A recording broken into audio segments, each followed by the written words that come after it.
Alex Mason woke up with a start. His heart pounded in his chest as he tried to remember the dream. Stars, battles, strange ships, the same dream again. He rubbed his eyes and looked at the clock. 6:30 a.m., school day.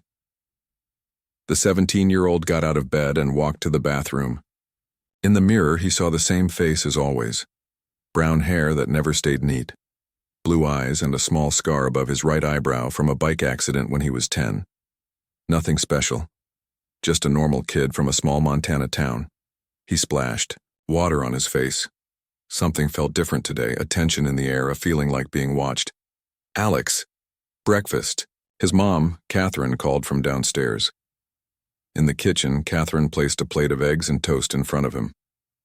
At 45, she looked tired these days. More gray in her hair, more worry lines around her eyes. Bad dreams again? She asked. Alex nodded, mouthful of toast. You were talking in your sleep. She turned away to wash a pan, her back stiff. Something about stars and ships. Just weird stuff, Alex said. Nothing important. Catherine's hands stopped moving in the sink. If you ever feel different, you tell me right away. Understand? Before Alex could ask what she meant, his dad, Paul, walked in. Paul Mason wasn't his real dad, he knew that much. Paul had married his mom when Alex was just a baby, but Paul was the only father Alex had ever known. Ready for the physics test? Paul asked, pouring coffee. I guess. Alex shrugged. The weird thing is, I understand it all too well. Like I already knew about quantum mechanics before Mr. Harris even taught it. Paul and Catherine exchanged a quick look. Some people just have a knack for science, Paul said, but his voice sounded forced. Alex finished breakfast and grabbed his backpack. See you after practice, he called as he headed out the door. The walk to Pine Ridge High School took 15 minutes through quiet streets in a small wooded area. As Alex walked, he felt that strange feeling again, like eyes watching from somewhere far away. In space, 300 miles above Earth, Commander Varla stood on the bridge of the Zeltharian scout ship, her scaled skin reflecting the blue glow of the planet below. 4 arms crossed over her armored chest as she studied the energy readings. The signal is getting stronger, Admiral, she said into the communication device, located in a small settlement called Pine Ridge. Admiral Zorn's hologram flickered before her. His ancient face looked troubled, the tendrils around his mouth twitching with tension.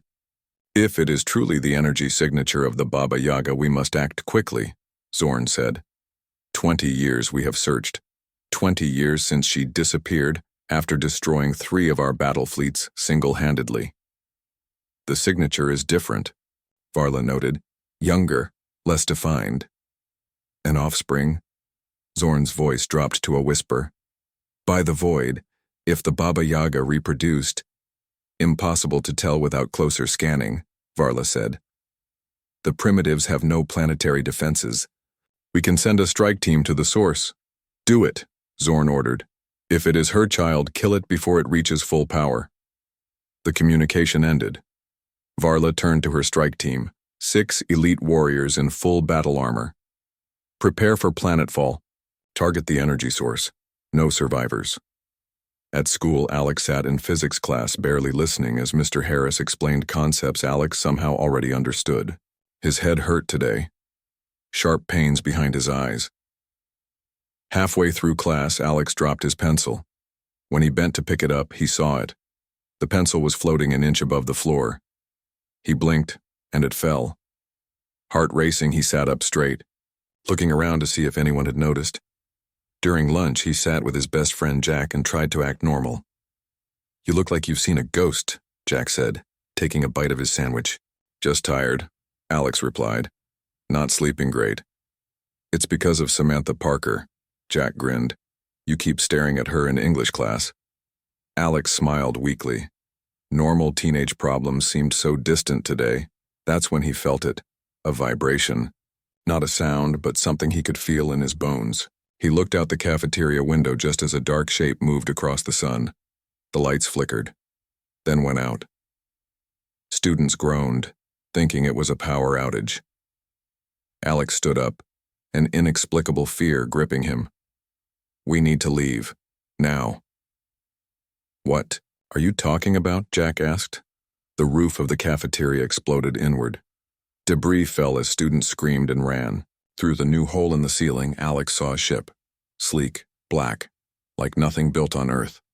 6 figures dropped from the ship, landing with heavy thuds on the cafeteria floor. They weren't human. 4 arms, scaled skin, glowing eyes behind, visored helmets. They carried weapons that hummed with energy.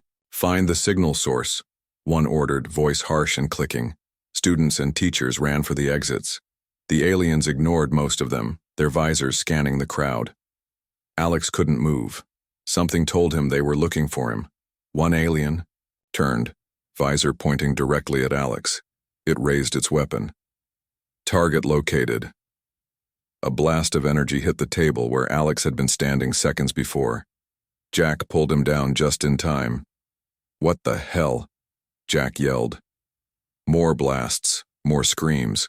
Alex and Jack crawled between tables toward the kitchen exit. Suddenly, the side door burst open. Catherine stood there holding what looked like an old pistol. But when she fired, the blast knocked one of the aliens backward through a wall. "Alex, come now!" she shouted. Alex ran to her, dragging Jack with him. "Mom? What's happening?" "No time," she said, firing again at the approaching aliens. Her face had changed, no longer just his quiet, caring mother.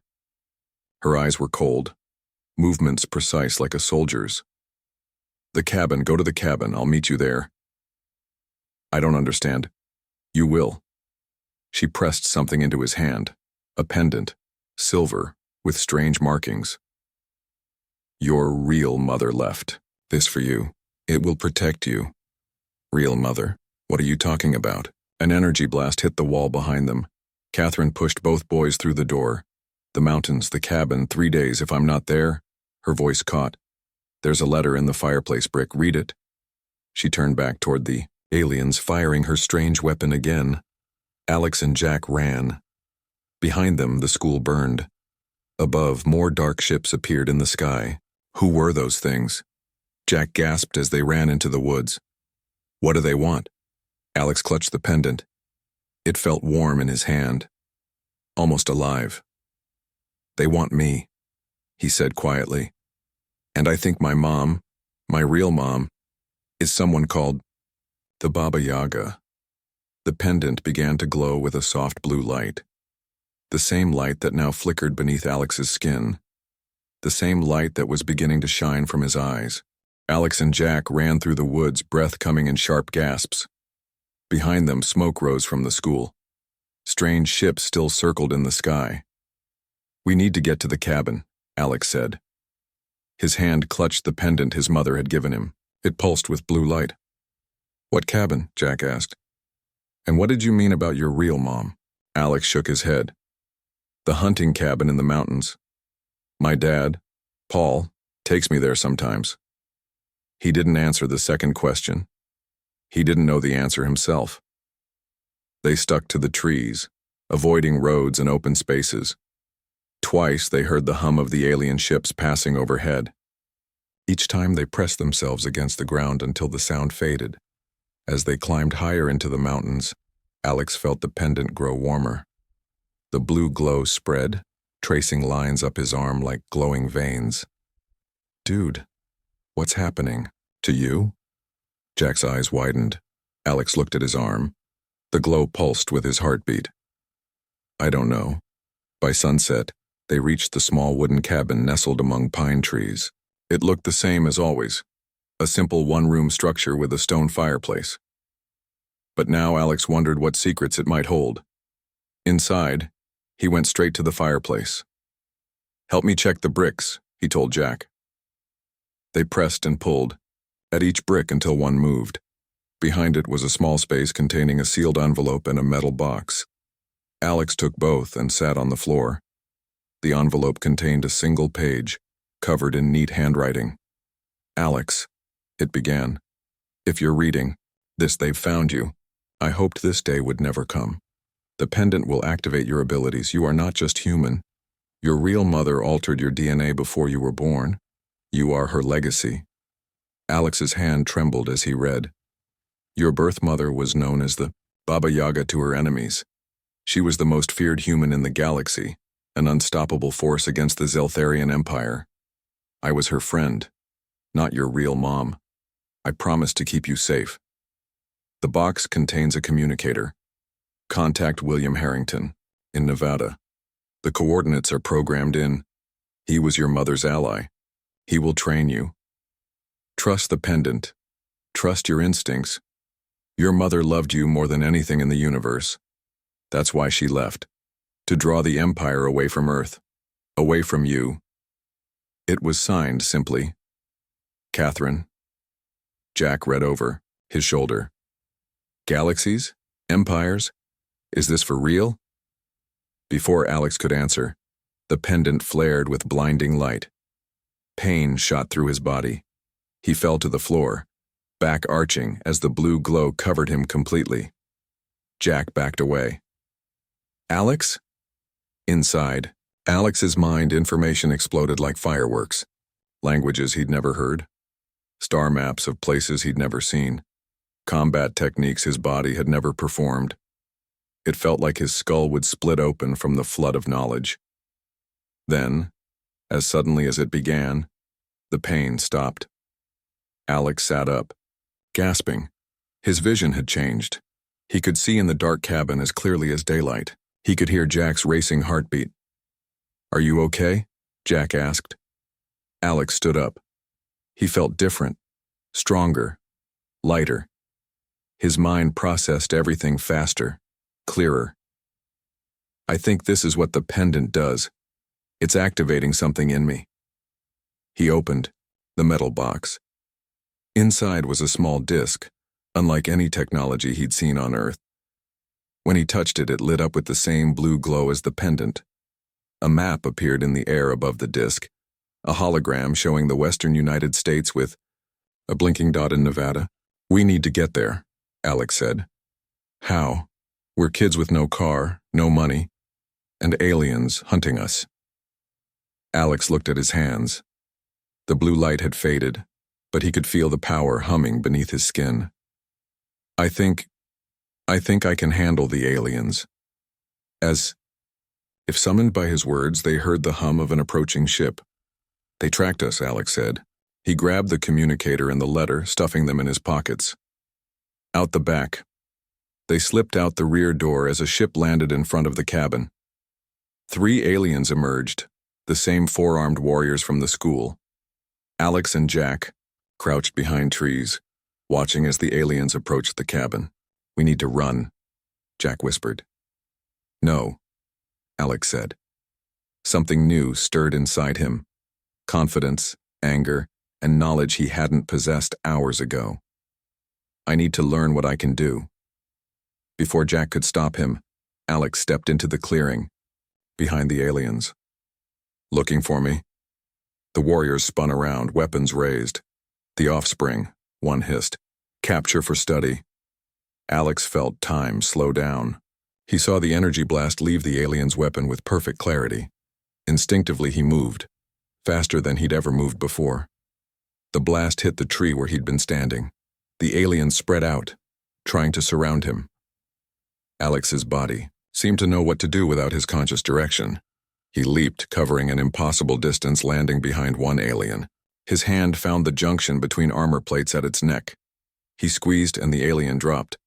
The other 2 fired. Alex dodged again, feeling the heat of the blasts as they passed. He picked up a fallen branch and threw it like a spear. It struck one alien with enough force to knock it backward into a tree. The last alien dropped its weapon and extended all 4 arms. Blades emerged from its wrists. You fight like her, it growled. The Baba Yaga. Alex circled the alien. Tell me about her. Tell me about my mother. The nightmare of the Empire. The ghost who could not be killed.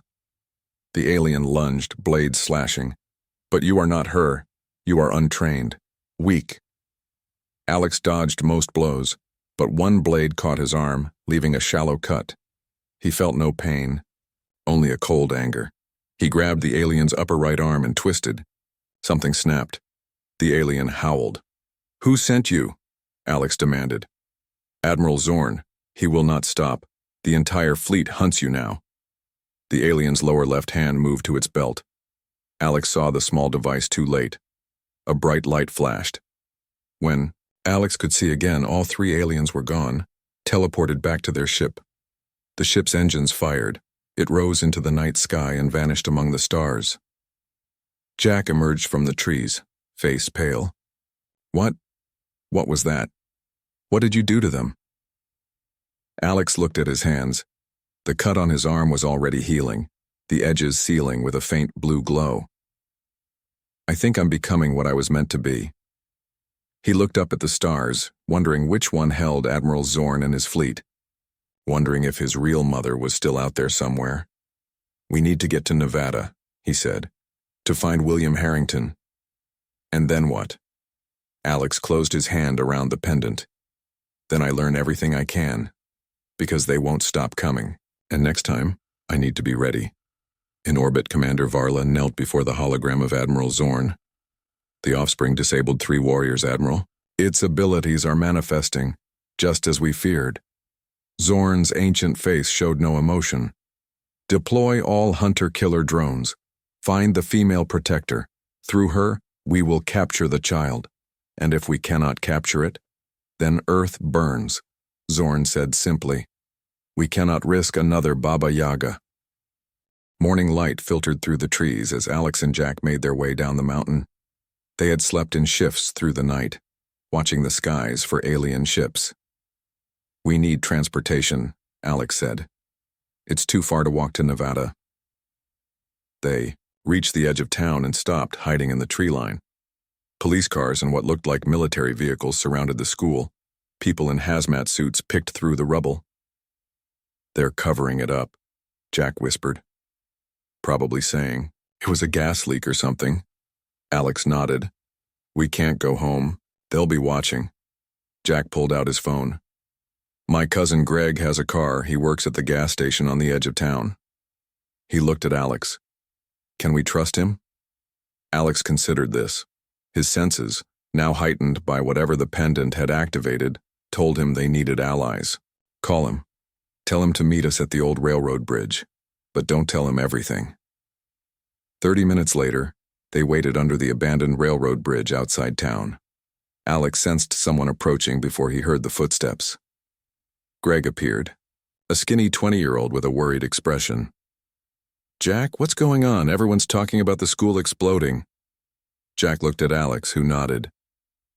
We need your help, Greg. We need to get to Nevada. It's life or death. Greg looked between them. This has something to do with the school, doesn't it? People are saying it wasn't an accident. It wasn't, Alex said, but the less you know, the safer you are. Greg hesitated, then tossed Jack a set of keys. Take my car. It's parked down the road. I reported for work an hour ago, so nobody will miss me till tonight. Thanks, Alex said. We'll get it back to you somehow. Greg nodded. Jack's my cousin. Family helps family. He looked at Alex. Whatever trouble you're in, be careful. They took Greg's old blue sedan and headed west. Alex studied the holographic map from the communicator. We need to reach these coordinates in the Nevada desert. Jack drove while Alex watched the skies. The pendant still hung around his neck, warm against his skin. So your real mom was some kind of space warrior, Jack said after they'd been driving for hours. And these aliens are afraid of her. The Baba Yaga. Alex said the name slowly. In Russian folklore, she's a witch who lives in the forest. I wonder why they call her that. Probably because she scared them to death, Jack said. Like you did to those aliens last night. Alex looked at his hands. The blue glow had faded, but he could still feel the power inside him. I moved without thinking, like my body already knew how to fight. Muscle memory, Jack said. But how can you have muscle memory for something you never learned? The pendant. The letter said my mother altered my DNA. Maybe she built in more than just strength and speed. They stopped only for gas and food, paying with the cash Greg had left in the glove compartment. By nightfall, they were crossing into Utah. That's when Alex saw it. A small, dark shape in the sky, moving too fast for a bird, too small for a plane. Jack, pull over now. Jack swerved to the shoulder. What is it? Drone. One of theirs. Alex was already out of the car, eyes fixed on the approaching object. It was the size of a dinner plate, sleek black metal with a glowing red sensor. The drone dived toward them. Alex pushed Jack down as a red beam sliced through the air where they had been standing. The beam hit the car, cutting a perfect line across the hood. They found us, Alex said. The pendant grew hot against his chest. The blue glow returned to his skin.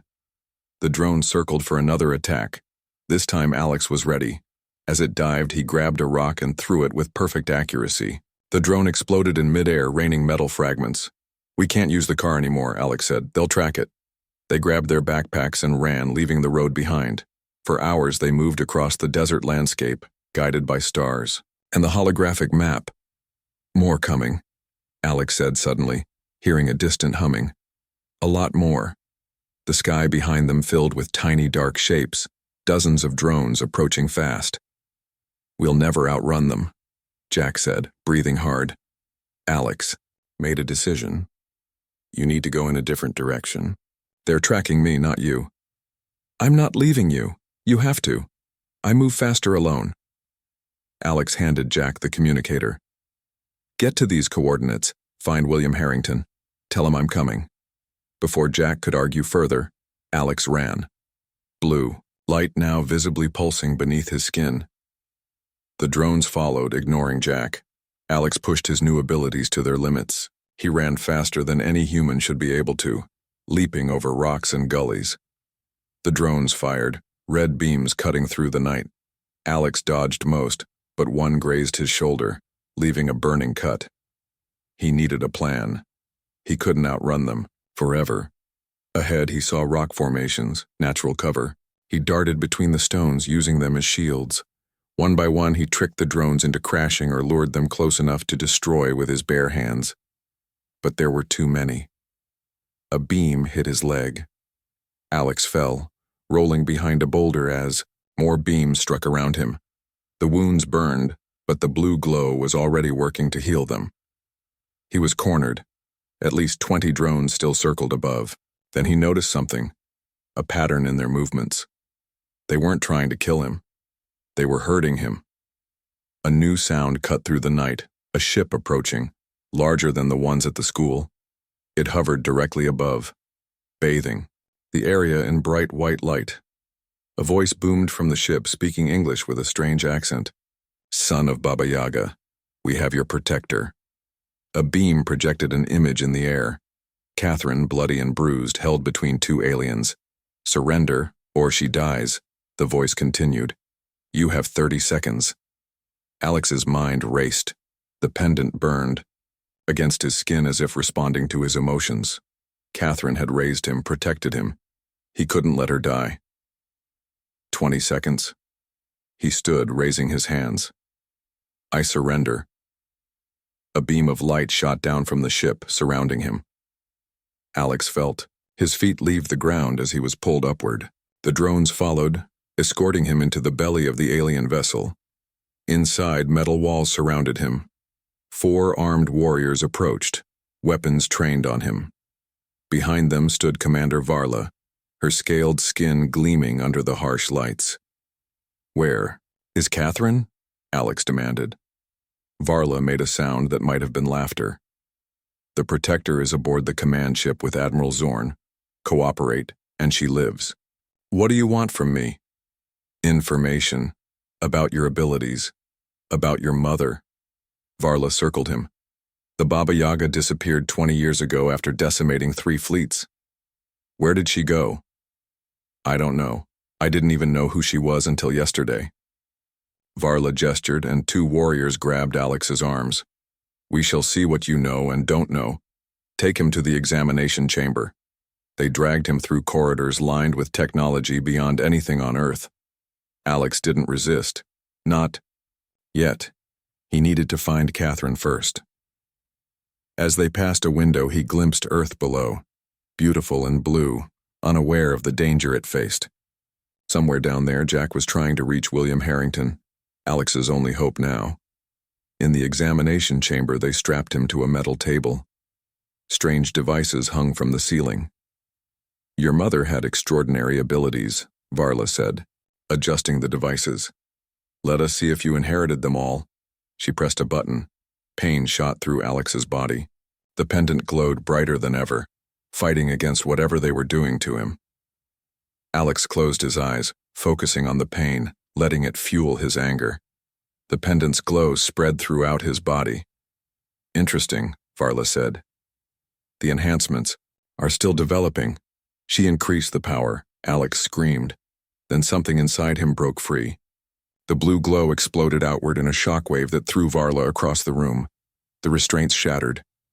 Alex stood, blue light now radiating from his eyes. The warriors raised their weapons, but they moved so slowly to his enhanced perception. "Take me to Catherine," he said, his voice deeper, powerful, now. The blue light pulsing from Alex's body threw the aliens back against the walls. Alarms blared throughout the ship. His restraints lay in pieces on the floor. Commander Varla struggled to her feet, all four hands reaching for weapons. "Containment. Field!" she shouted. A shimmering barrier appeared around Alex. The blue light from his body pushed against it, creating ripples like stones thrown in water. "Your mother could not be contained either," Varla said, keeping her distance. "But you are untrained, unfocused." Alex felt the power surging inside him, demanding release. He pushed against the barrier with his mind. Cracks appeared like spiderwebs across its surface. Varla stepped back. "Impressive. Admiral Zorn will be pleased with this specimen." "Where is Catherine?" Alex demanded. "The Admiral's ship, in orbit, above your planet." Varla touched controls on her wrist. "We will join them shortly." Alex felt the ship move. They were leaving Earth, going somewhere he couldn't escape. He needed to act now. He focused all his energy on the pendant. It responded, glowing brighter. The barrier shattered with a sound like breaking glass. Varla shouted orders. Warriors rushed into the room, weapons raised. Alex moved with impossible speed. He dodged energy blasts, closing the distance to the nearest warrior.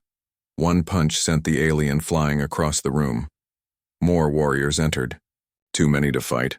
Alex needed a plan. "Bridge," he muttered to himself. The word came from knowledge he hadn't possessed days ago. The ship's control center.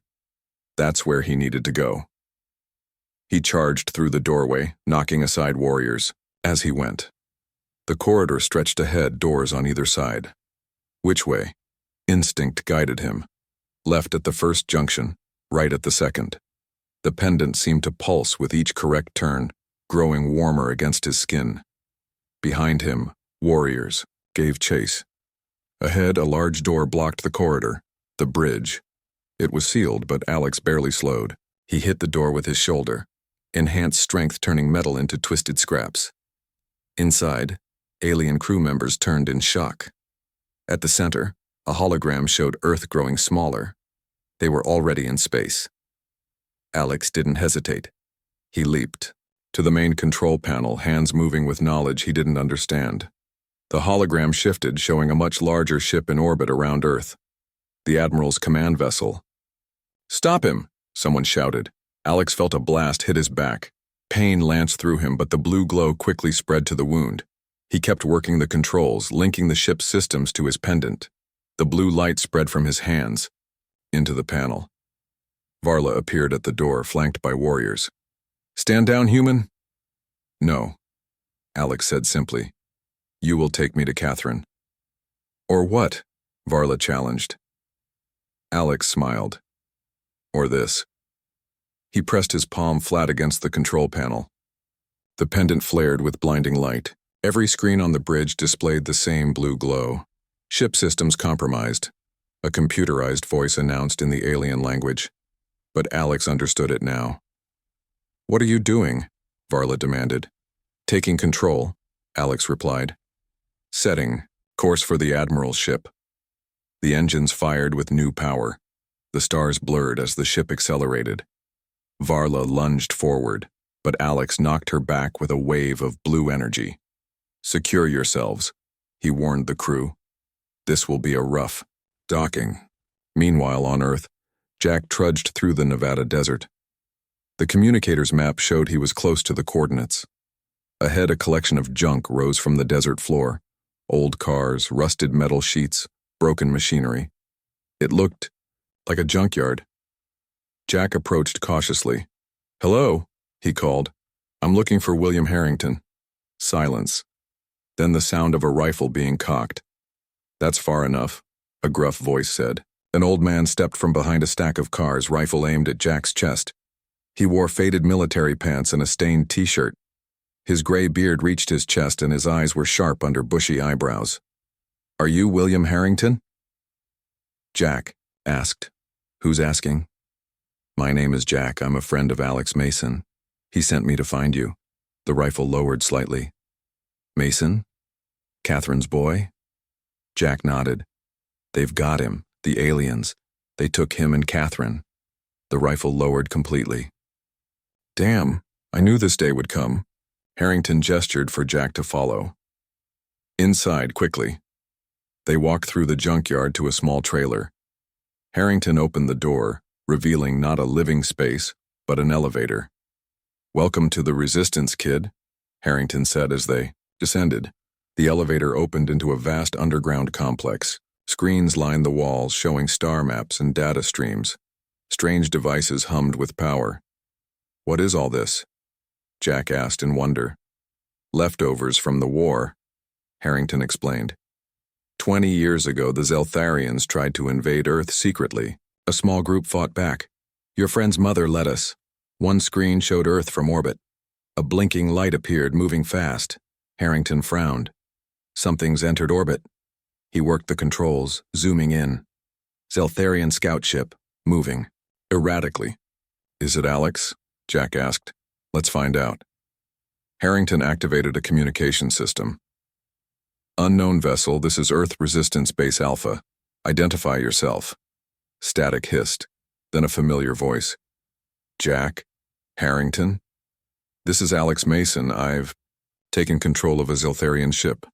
Jack laughed in relief. "Alex, you're alive." "Barely," Alex replied. "They have Catherine on the Admiral's command ship.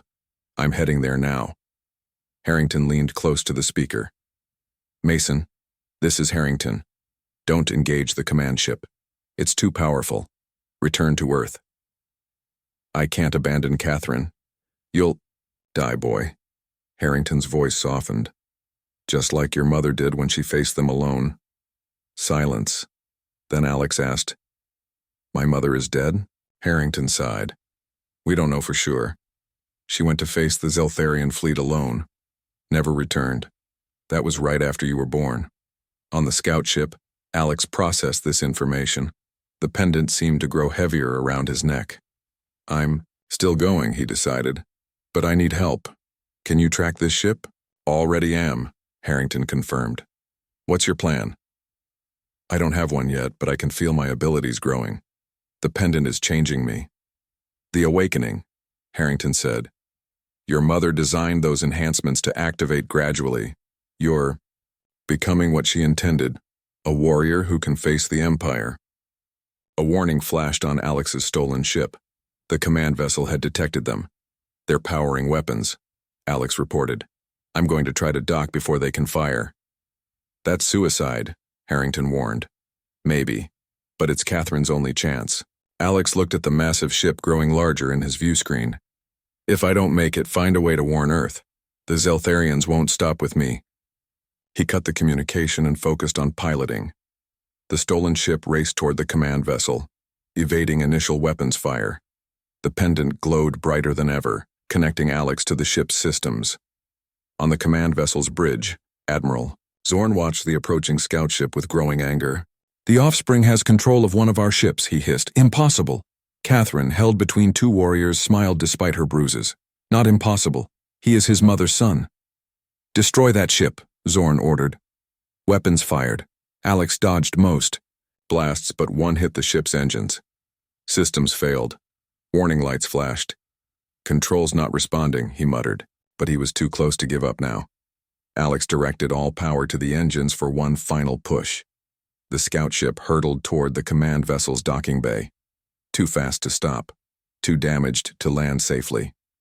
The last thing Alex saw before impact was Catherine's face in his mind. Then darkness. He woke to alarms and smoke. The scout ship had crashed inside the docking bay. Fires burned around him. His body ached, but the blue glow was already healing his wounds. Alex pulled himself from the wreckage. Warriors approached cautiously, weapons ready. Behind them stood Admiral Zorn himself, ancient, withered, his tentacled face a mask of hatred. "So," Zorn said, "the son of Baba Yaga comes to us willingly." Alex stood tall, letting the blue light flow visibly beneath his skin. "I came for Catherine. Release her, and you might survive this day." Zorn laughed, a horrible rattling sound. Brave words from a half-formed weapon. He gestured, and Catherine was brought forward. "Your protector for your surrender, a fair exchange." Alex looked at Catherine, bloodied but unbowed. She shook her head slightly, warning him not to surrender. "No deal," Alex said. The pendant flared with light. "I'm taking her. And then I'm taking your ship." Zorn's eyes narrowed. "You are not your mother yet, boy." "No," Alex agreed, the blue light now blazing from his eyes. "I'm something new." Blue light radiated from Alex's body as he faced Admiral Zorn. The pendant around his neck pulsed in time with his heartbeat. The Zeltharian warriors formed a circle, weapons pointed at him. Catherine stood behind Zorn, her eyes locked with Alex's. "Last chance," Alex said. "Let her go." Admiral Zorn's tentacles twitched with amusement. "You are brave, offspring, but you face the might of the Zeltharian Empire." He gestured around the massive ship. "Thousands of warriors, fleet killer weapons. You are one boy." "I am the son of Baba Yaga," Alex replied. The name felt right on. His tongue now, no longer strange, part of him. Zorn raised a gnarled hand. "Take him." The warriors moved as one. Alex was ready. Time seemed to slow as his enhanced senses processed everything. He dodged the first energy blast, grabbed the weapon, and used it to block the second. His body moved with fluid grace, each motion perfect and precise. 3 warriors down in seconds, 4, 5. The others backed away, surprised by his speed. "Hold position," Zorn shouted. "Use the neural disruptors." New weapons appeared. Different design. Alex felt danger. Real danger. The pendant flared warning. Catherine saw her chance. She drove her elbow into the gut of the warrior holding her. As it doubled over, she grabbed its weapon and fired at the ceiling. Panels crashed down, creating chaos. "Alex, run," she shouted. Instead, Alex leaped toward her. A neural blast hit him midair. Pain exploded through his body. He fell, muscles twitching, blue light flickering. Catherine fired again, keeping the warriors back. She dragged Alex behind fallen debris for cover. "Can you move?" she asked urgently.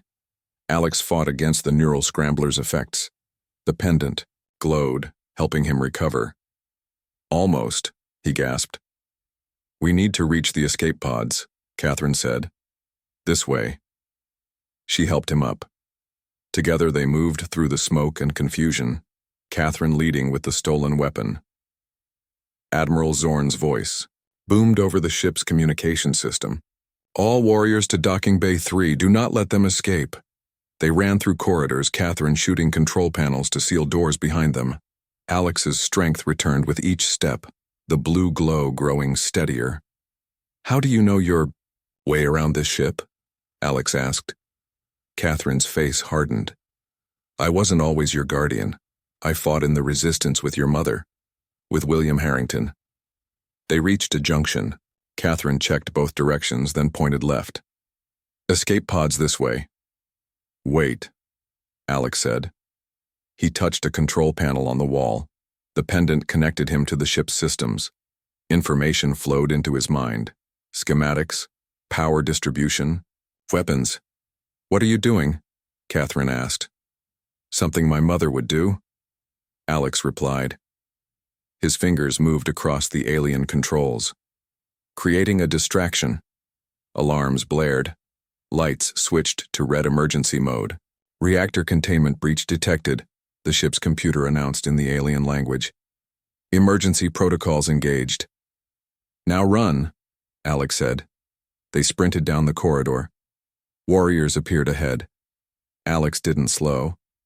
The blue light concentrated around his hands as he charged. The warriors fired, but too late. Alex crashed into them like a bulldozer, sending them flying. Catherine followed, stepping over fallen aliens. You didn't really damage the reactor, did you? No, Alex grinned. Just made them think I did. Every warrior on this ship is now running to engineering instead of looking for us. They reached the escape pod bay. Alex touched the control panel, opening a pod. They climbed inside and he worked the launch sequence. Wait, Catherine said. What about the Earth? If we escape, they'll attack the planet. Alex looked at her. No, they won't. He touched the controls again, interfacing more deeply with the ship's systems. Because I'm not just escaping. Through his connection, Alex could feel every system on the massive ship. Weapons, engines, navigation. The pendant gave him access to it all. Launching in 10 seconds, he said. The pod blasted away from the command vessel. Through the viewport, they watched as the massive ship began to move. What did you do? Catherine asked. Locked in a course, Alex explained. Away from Earth, toward the sun. He looked at the pendant and disabled their ability to change it. On the command ship's bridge, Admiral Zorn raged as his crew fought with unresponsive controls. Override it, he screamed. We cannot, Admiral, a technician replied. The human has locked us out. The Baba Yaga's coding signatures are embedded in the command structure. Zorn stared at the view screen, watching the small escape pod grow distant. Launch fighters, destroy that pod. Fighters not responding, Admiral. Docking clamps will not release. The ancient admiral sank into his command chair. The mother's ghost. In our system still. His eyes narrowed. After all these years. In the escape pod, Alex monitored the command ship through the pendant's connection. They can't follow us, can't launch fighters. In 3 hours, they'll be too close to the sun to escape its gravity. Catherine stared at him. You're killing them all. They would have killed Earth, Alex replied. Then he saw her expression and sighed. But I left them one option. The emergency evacuation systems still work. They can abandon ship. She nodded, understanding. A choice. More than they gave others. More than they gave my mother, Alex added quietly. Catherine put her hand on his shoulder. She would be proud of you. The escape pod's communication system crackled to life. Mason? Catherine? Do you read me? William Harrington's voice. Alex. Activated the response. We're here, we've escaped the command ship. I can see that, Harrington replied. And I can see what you did to their vessel, impressive. The Resistance has a ship in your area for pickup, sending coordinates now. What Resistance? Alex asked. The one your mother started, Catherine explained. It didn't die when she disappeared. It went underground, waiting. Waiting for what? For you, Harrington said simply. The son of Baba Yaga. The Resistance ship arrived within the hour, sleek, fast, and crewed by humans and aliens working together. They docked with the escape pod and welcomed Alex and Catherine aboard. The captain, a woman with gray-streaked hair and a scarred face, greeted them. I'm Captain Diaz. Welcome aboard the Vengeance. Fitting name, Catherine commented. It was your mother's ship, Diaz told Alex. Before she faced the Zeltharian fleet, Alex touched the pendant. And now it's mine? If you want it, Diaz said. If you're ready to take your mother's place. Alex looked at Catherine, then back to Diaz. I want to find her first. If she's alive, she's out there somewhere. Diaz nodded. That's been our mission for 17 years. The Vengeance broke orbit, heading for the hidden Resistance base. Alex stood at the viewport, watching Earth grow smaller. Will I come back? he asked Catherine. Someday, she promised. When it's safe. On the command ship, Admiral Zorn watched the evacuation pods launch, warriors and crew abandoning the doomed vessel as it drifted toward the sun. Admiral, his second-in-command urged, we must evacuate now. Zorn remained seated.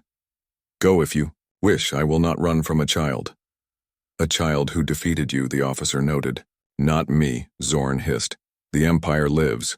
We'll hunt him forever. The officer departed. Zorn sat alone on the bridge as the ship grew hotter. Systems failed one by one. Like mother, like son, he muttered to the empty room. 3 months later, Alex stood on the bridge of the Vengeance. The pendant hung around his neck, its blue glow now a permanent part of him.